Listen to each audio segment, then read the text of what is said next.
बंजर जमी पे भी फसल उगते देखा है। बंजर जमी पे भी फसल उगते देखा है। सुदूर देहात को भी शहर बनते देखा है। आग के लपटों की बात कौन कहे, आग के लपटों की बात कौन कहे। हमने चिंगारी को भी अंगार बनते देखा है। सविता देवी जिंदाबाद जिंदाबाद जिंदाबाद सविता देवी जिंदाबाद जिंदाबाद जिंदाबाद कुदाल छाप जिंदाबाद जिंदाबाद जिंदाबाद कुदाल छाप जिंदाबाद जिंदाबाद जिंदाबाद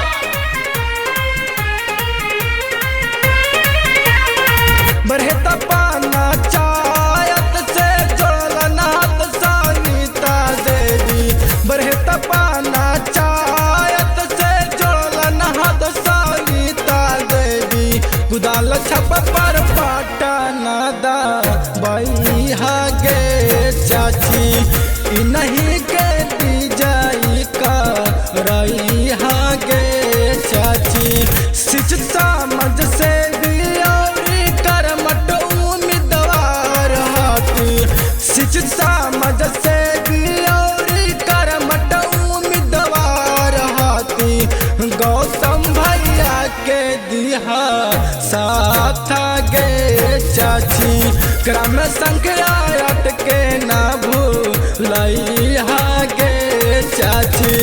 काम किया है काम करेंगे, साथ मिलेगा विकास करेंगे। सबका विकास सबके साथ, आओ चलो हमारे साथ।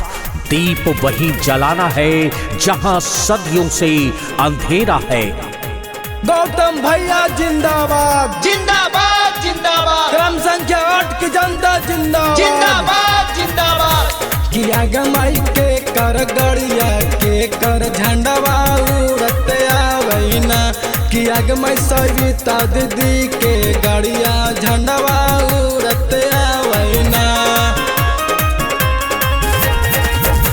किया गे चाची के कर गड़िया के कर झंडवा उड़त आवैना किया गमाई सविता दीदी के गड़िया झंडवा उड़त आवैना। गरीब के बेटी हाथी सब के चाहेती हाथी गरीब के बेटी हाथी सब के चाहेती हाथी इ नहीं के दी जाई का रही हागे चाची दीदी के पंचायत समिति बनाई हागे चाची। मेरे कातिब मेरे तकदीर का पैगाम लिख देना, मेरे कातिब मेरे तकदीर का पैगाम लिख देना।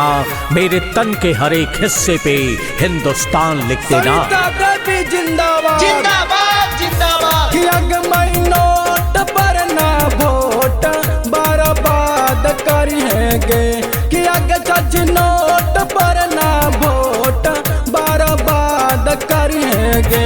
गौतम भैया जिंदाबाद जिंदाबाद जिंदाबाद कि अग दीदी नोट पर ना वोट बर्बाद करी है गे कि अग सच नोट पर ना वोट बर्बाद करी है गे कि आपकी पंचायत समिति पद से जिंदाबाद करी है गे कि आपकी पंचायत समिति पद से जिंदाबाद करी है गे। क्योंकि मुझे मंदिर भी प्यारा है, मुझे मस्जिद भी प्यारा है। कहीं पे राम तो कहीं पे रहमान लिख देना। सविता देवी जिंदाबाद जिंदाबाद जिंदाबाद सविता देवी जिंदाबाद जिंदाबाद जिंदाबाद कुदाल छाप जिंदाबाद जिंदाबाद जिंदाबाद कुदाल छाप जिंदाबाद जिंदाबाद जिंदाबाद बरहता पंचायत के जनता जिंदाबाद जिंदाबाद